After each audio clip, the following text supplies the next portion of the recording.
Hi, I am Max Keiser. This is the Max and Stacy Report. And as predicted by us so many times, there's trouble in central bank paradise. Stacy? Well, we're going to talk about the ultimate rug pull and the new dark ages, because we see the dark ages happening, as we've talked about in the fiat dark ages, and we're entering a new renaissance with Bitcoin, the beginning of an enlightened period. But as the fiat dark ages ends, it's always darkest before dawn. So we're going to look at the beginning of the dark ages happening in earnest in the United Kingdom. And this is a headline that, Max, you predicted long ago that this would happen, that the central banks would need a bailout. And sure enough, that is what's happening right now. Bank of England getting a bailout, says New Squawk, in reference to Zero Hedge's headline: UK Treasury to transfer £11 billion to Bank of England to cover QE losses. Right, yeah, because it's not hard to predict this. For years, the central banks were bailing out Wall Street by taking on all their bad debts. They would make these ridiculous bets, like a subprime bet or some other derivatives bet. They would go bad, and they'd all pay themselves, and they'd get great bonuses. And then to get that garbage off their books of Goldman Sachs and JP Morgan or Credit Suisse or BNP Bank, the central banks would take it from them and swap it for fresh treasury bills.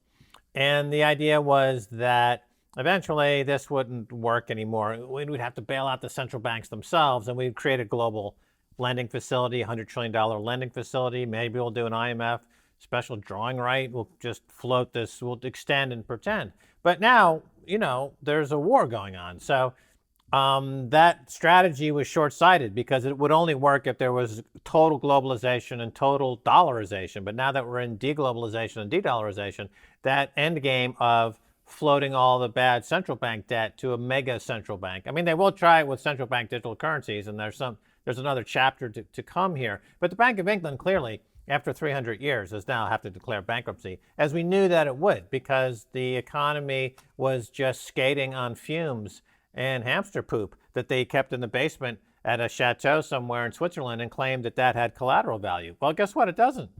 When in the previous dark ages, when the collapse of the authority and the institutions that ruled the then known world, where civilization was focused, is the collapse of those institutions led to a dark ages. And from there we saw the emergence of Florence and the Renaissance and around the perfect money. But when we talk about these dark ages, it's like a literal dark ages emerging that we're starting to see now in this sort of headline here, still from the United Kingdom, again, where the Bank of England is essentially receiving a bailout by the Treasury, having to transfer £11 billion to them to cover the QE losses. Well, BBC prepares secret scripts for possible use in winter blackouts. The script seen by The Guardian set out how the corporation would reassure the public in the event that a, quote, major loss of power causes mobile phone networks, internet access, banking systems, or traffic lights to fail across England, Wales, and Scotland. Northern Ireland would be unaffected because its electricity grid is shared with the Republic of Ireland. The public would be advised to use car radios or battery-powered receivers to listen to emergency broadcasts on FM radio and long-wave frequency, usually reserved for Radio 2 and Radio 4. Right. The Druids, as I like to refer to the people who live in the Great Britain area, are going to be plunged back into medieval darkness from whence they came. And ironically and hysterically and quite comically, Northern Ireland will be spared because they're part of, wait for it, the EU. So the Brexit, as again I predicted, would lead to total economic calamity. And I didn't, however, think it would result in total plunging into darkness. The only thing you'll hear from the island of the Great Britain will be Nigel Farage hawking his new designer gin. Everything else will be dead silent. Well, the BBC will. I don't know how they plan on broadcasting in the darkness and with the electric grid down. Of course, there are also a lot of these countries right now, as we as it is darkest before dawn, as it does get darker and darker before the new dawn that is the renaissance of Bitcoin and Enlightenment 2.0 and Renaissance 2.0 in El Salvador, and then other countries which follow it, is that these same countries they're causing it. The article does point out that, of course, the whole sanctions and Russia cutting off the gas supply and energy supply shows you just so soon after the global supply chain was shut down for COVID, like that there's no, in terms of how we enter dark ages and what causes the dark ages, there's like no competency. There's like there's no faith in the institutions. They've lost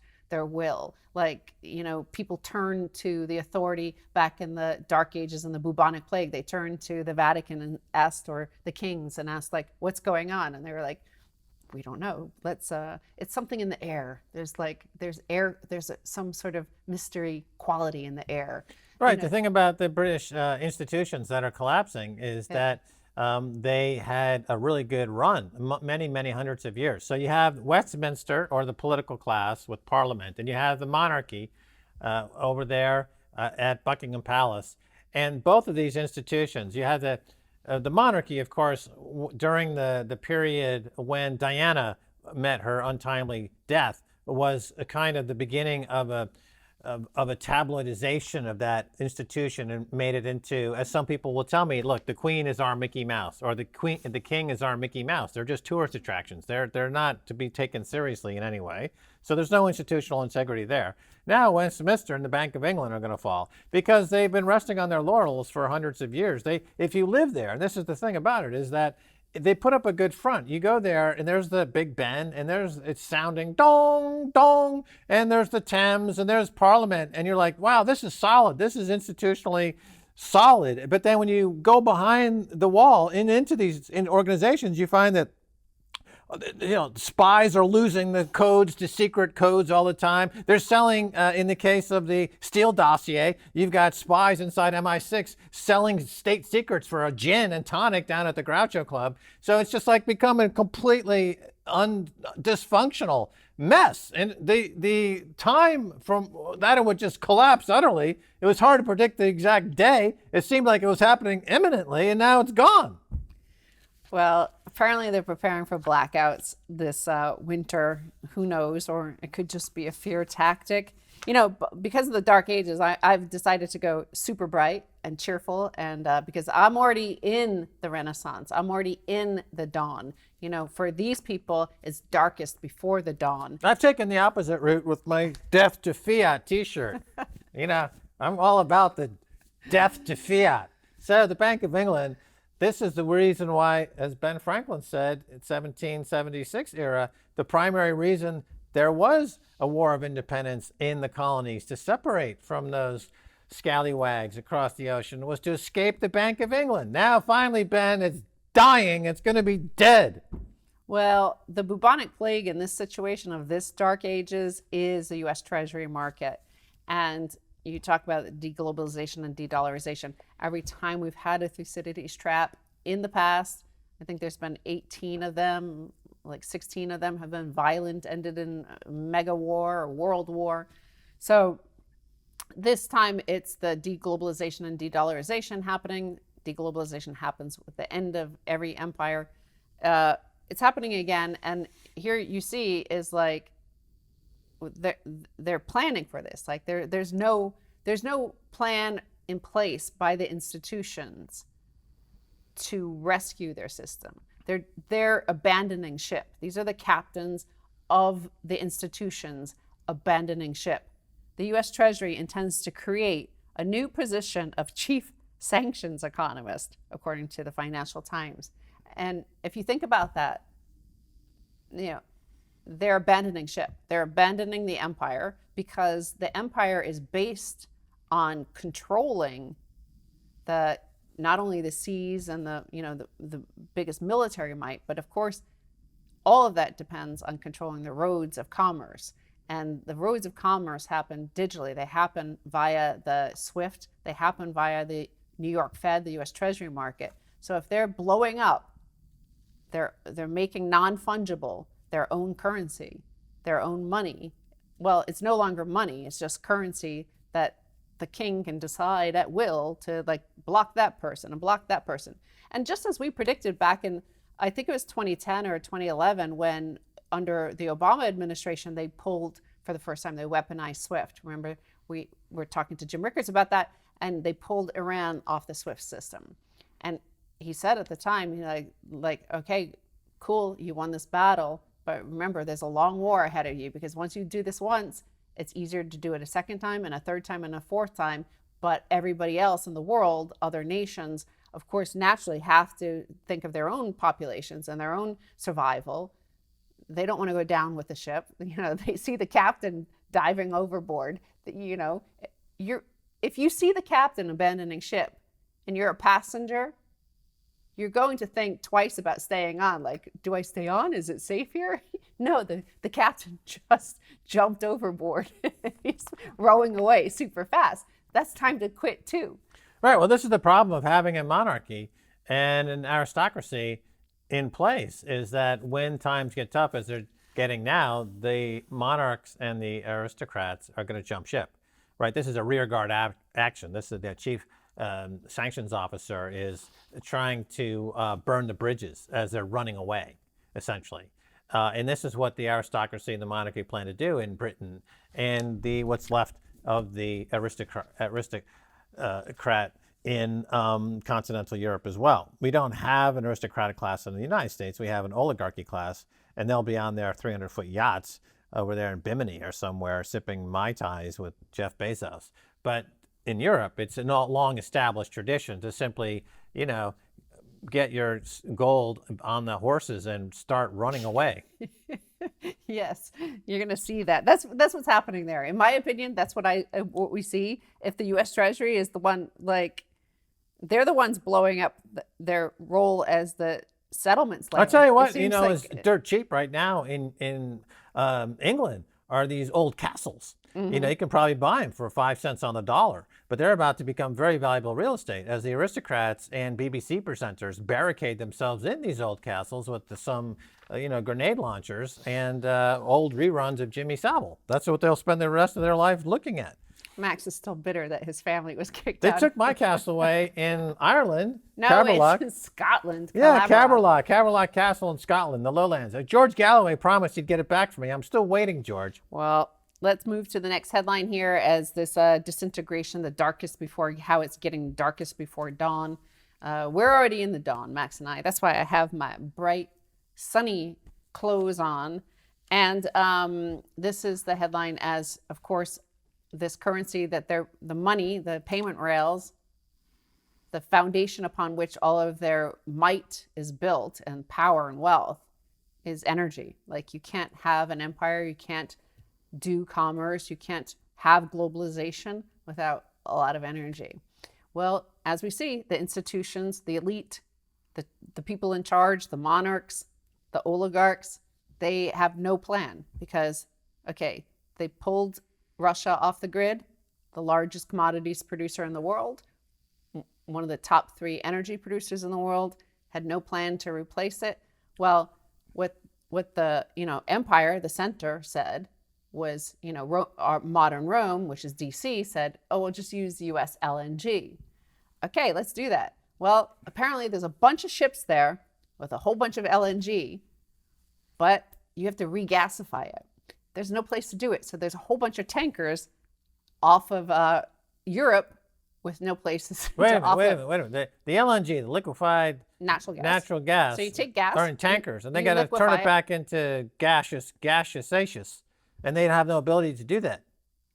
Well, there are only a few places to do that. There's something like 6 terminals in which you could do that. You take the gas in Texas or Oklahoma, North Dakota, you liquefy it, you put it into a tanker, and you send it across the seas. Well, they can't use it as liquid. They need to turn it back into gas. So dozens of LNG-laden ships queue off Europe's coast, unable to unload. Dozens of ships carrying liquefied natural gas circling off the coast of Spain, unable to secure slots to unload, have prompted grid operators for the country to warn they may have to suspend loading to deal with this, quote, exceptional situation. The region has had to find alternative supplies to Russia's, including LNG, but the arrival of multiple cargoes of the super chilled fuel has exposed Europe's lack of regasification capacity, as plants that convert the seaborne fuel back to gas are operating at maximum limit. So, right. Well, to your point, that no one has planned for this, even though it was very obvious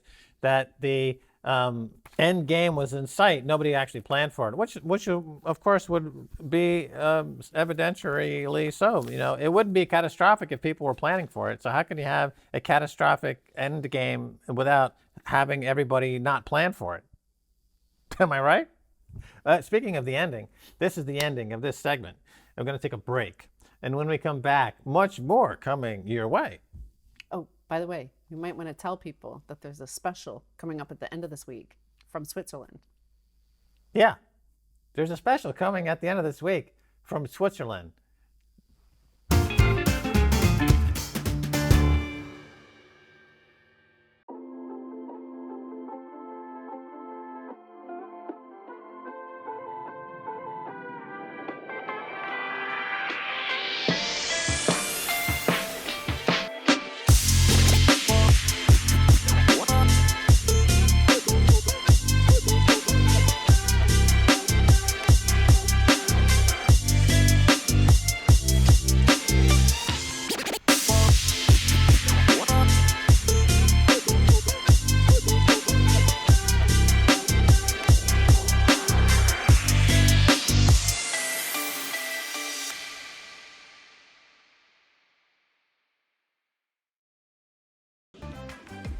Oh, hi, I'm Max Patrick, and this, of course, is Plucky.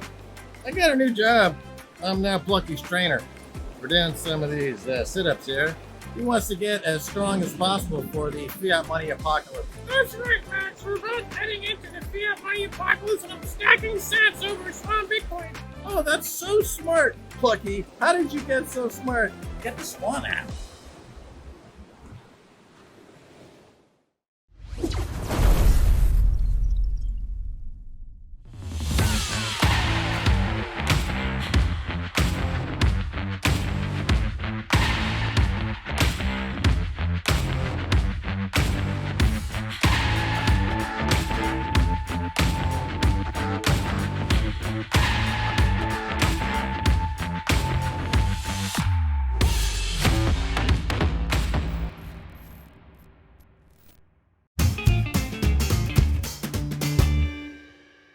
Welcome back to Max and Stacy Report. Time now to turn to Cory Klippsten, CEO of Swan.com, a sponsor of this program. He's also an advisor to Riot Blockchain, as well as the organizer of this weekend's Pacific Bitcoin Conference in Santa Monica, California. Cory, nice to see you again. Great to see you, Max. Thanks again for having me on. Yeah. And yeah, it's great to be here. Yeah, the Bitcoin world is buzzing about Pacific Bitcoin Conference. Tell us about it. All right. November 10th and 11th in Santa Monica, California. This is all day Thursday and Friday. Friday's Memorial Day. Sorry, Friday's Veterans Day. So most people have the day off. So only got to take one day off of work. A lot of side events all week long. So great time to just come to get a little extended Indian summer and hang out with a bunch of Bitcoiners. A lot of the top Bitcoiners that you know and love will be there.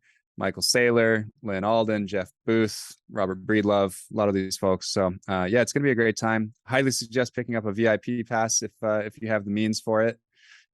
We have an incredible VIP party on Thursday evening, all night long, and then a wrap party at a beautiful beach mansion on Saturday, the day after the conference. So yeah, it's probably more than you usually get out of one of those VIP passes. So yeah, really excited about it. Thrilled with the ticket sales and the sponsorships, and especially for a first-year conference in a bear market. I think it's going to be pretty incredible. Oh, yeah. Well, I remember back at Bitcoin 2022, Miami, or 2021, the best party at the event was the Swan Party. So if it's going to be anything like that, it's going to be that times 100x. So good show there. Sounds fantastic. Now, you run a Bitcoin-only operation in the past 3 years since you first founded Swan. What has been the biggest challenge in the Bitcoin market and the newbies' mentality that time frame, how has it changed over 3 years, if at all? And how's driving adoption going? Yeah. Well, I think the biggest challenge, interestingly, for newbies and for companies like Swan was essentially the false marketing of what was referred to as the CFI lenders, so this is like BlockFi, Celsius, Nexo, Crypto.com, all these people that promise high interest rates on your coins, but essentially are just unregulated, sort of poorly run banks. And as we saw this year, when the market stressed out a little bit, all of the low tide took them all out. Yeah, this didn't is go well for very them. cyclical, in this industry, going back to the beginning. There was the first wave of what we call shitcoins, back at the end of 2011, 2012. And of course, those names are long, long, long gone. And every 36 months or so, we see some new names near the top of the market cap list, and then they disappear. And it just goes over and over again. They package this thing over. They call it DeFi. They call it CFI. It just it's the same story over and over again. And you've come, the meme of "Here comes Cory" is a meme on Bitcoin Twitter. It's a meme of, I guess it's a guy on a beach who looks like he's really, focused on getting somewhere. And how did you take this role? How did this happen? Because you became the go-to guy for really unpacking in a very methodical, pragmatic way the fallacies and the shortcomings of these shitcoins. Beyond just the name calling that I might engage in, you actually go into it and explain why they are in fact garbage. How did that come about? Well, I do that sometimes, but I do limit it only to schemes that actually directly affect Bitcoin. And so that's why I went really deep and really hard at Luna and Celsius, is because they both involved Bitcoin and Bitcoiners in their schemes. And so if you come a little bit too close to home base, then I'm going to have a lot more to say about it. I think, there are a lot of people out there that do a great job of actually analyzing what's clearly wrong with all these wannabe cryptographic networks that don't actually function as intended and won't be around for the long term. I generally treat all of the altcoins just in a big bucket, in quotes, crypto or altcoins, or SHI asterisk coins, if you will. And I think the math just speaks for itself there. We did some research and showed that out of the 22,000 altcoins, only 3 have ever had a new all-time high in Bitcoin terms, 3 or more years after their first all-time high. It was just Ripple had a pump in 2017 that was bigger than their pump and dump in 13. One more. Doge had the Elon pump in 2021 that was bigger than any pump they'd had before because he was tweeting about it.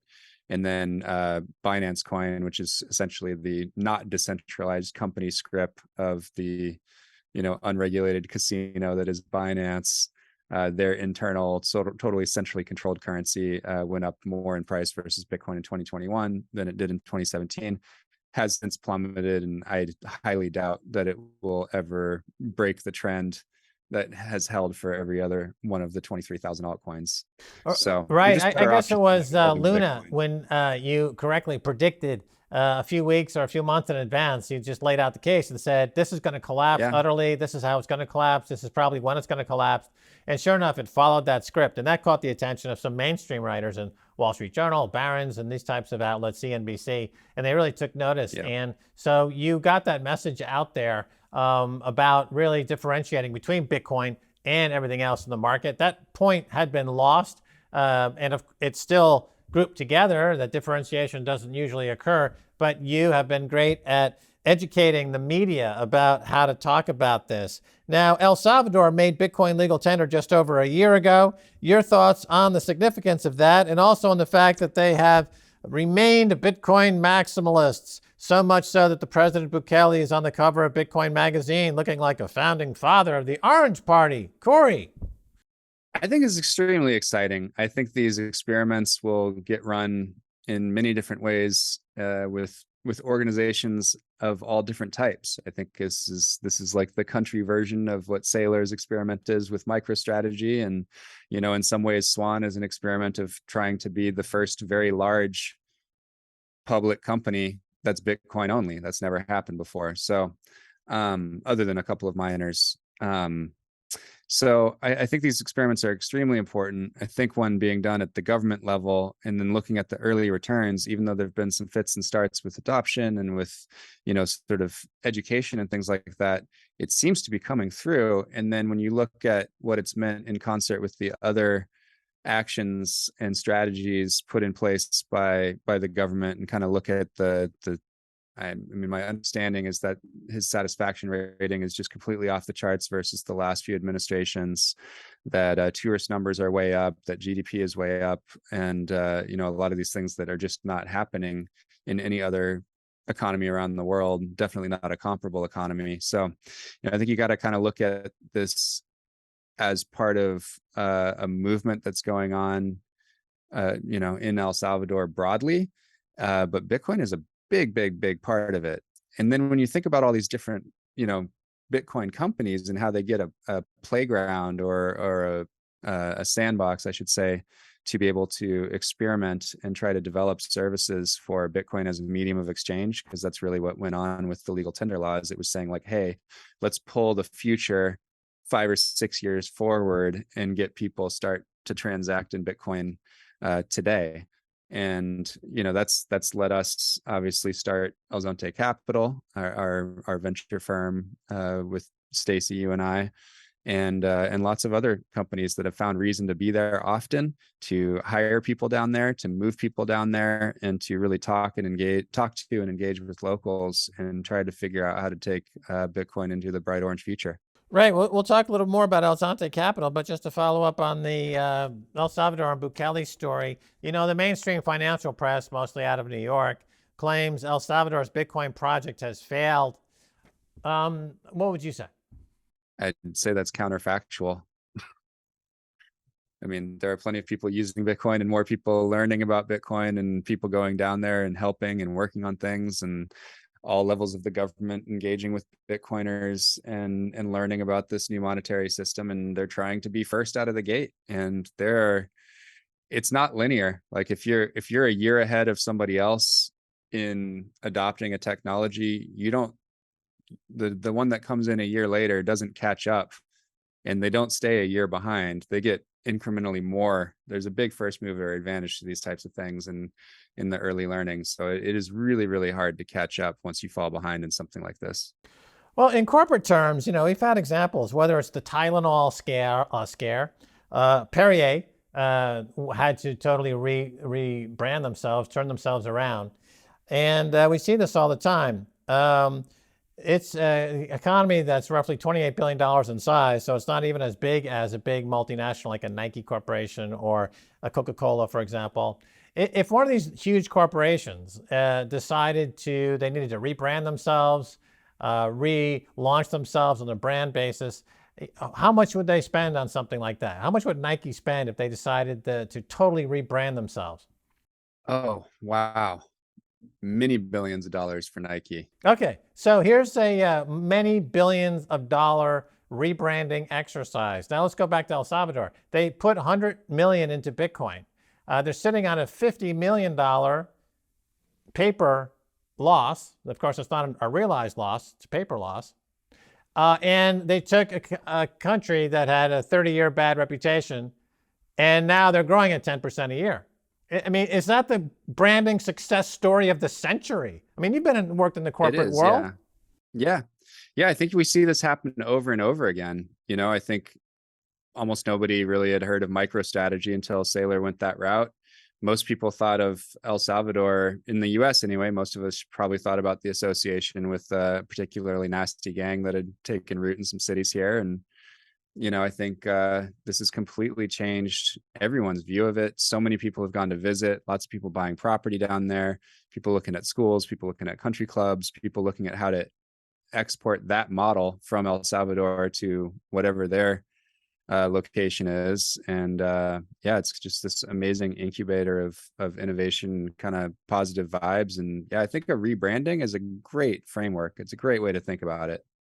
Yeah, on that basis, it's an incredible home run, and the economy is going to grow. It's going to be positive again this year, and tourism just reported up 85%. Forward investment is up. Okay, El Zonte Capital, which is a venture capital fund you, me, and Stacy Herbert started there a couple of years ago, or 1 year ago. And what do you see the potential being there? Yeah, I mean, I think it's just fascinating to have the combination of having obviously a lot of connections in the West, like the developed markets, and being involved in Swan, and I've been in the VC game for quite a while, and over 60 companies, and also involved in Bitcoiner Ventures and advisor to the Bitcoin Venture Fund. And what we're doing with El Zonte Capital is fascinating because you guys both have 1 foot, maybe Stacy has 2 feet in El Salvador at this point, and are getting to know everybody, and we see kind of how these things are rolling out, and we get unfiltered. I, here in Los Angeles, get from you and Stacy messages that tell me completely unfiltered, first person reporting of what's actually going on the ground there, and interesting company ideas and the truth about what's actually happening on the ground with companies, maybe from the US making claims about their progress in El Salvador. But, we have a lot of boot on the ground telling us exactly what's going on every day. And I think that's the massive advantage that we have as we all sort of collectively, again, just try to work toward what Bitcoin can become as it marches from, nascent store of value into trusted store of value into, early medium of exchange to widely used medium of exchange, and eventually, full global money also being a unit of account. Right. Well, you mentioned the phrase earlier, bright orange future. I'm assuming that has something to do with Bitcoin, and a country like El Salvador that's made Bitcoin legal tender. They're on a Bitcoin standard. They're seeing huge benefits from this. So I would posit that you believe that El Salvador is heading into a bright orange future. What does that mean, Cory? Yeah, I think that's right. It's a term that I came up with quite a while back, almost 3 years ago now. It was actually the name of a podcast that I was doing with my brother. It's called Bright Orange Future. We now use it for events. We're actually throwing an event called Bright Orange Future on Wednesday before Pacific Bitcoin. It was also the name of the book that I recently abandoned and decided not to put out after all. But I have a near final draft of a book called Bright Orange Future as well. But yeah, that's really what it is. It's like we're as any one individual or company or country adopts Bitcoin and goes deeper down the Bitcoin rabbit hole, by definition, your future gets brighter, and it's because Orange Coin good. Cory Klippsten, CEO of Swan Bitcoin. Thanks for being on Max and Stacy Report. And that's going to do it for this edition of Max and Stacy Report. With Max and Stacy, I want to thank our special guest, Cory Klippsten from Swan Bitcoin. Check out their new app. Until next time, bye, y'all.